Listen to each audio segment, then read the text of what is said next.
Мои помощники сегодня по пробе.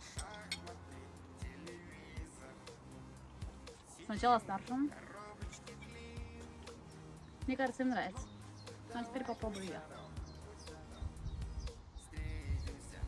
Очень вкусно. Приятного аппетита.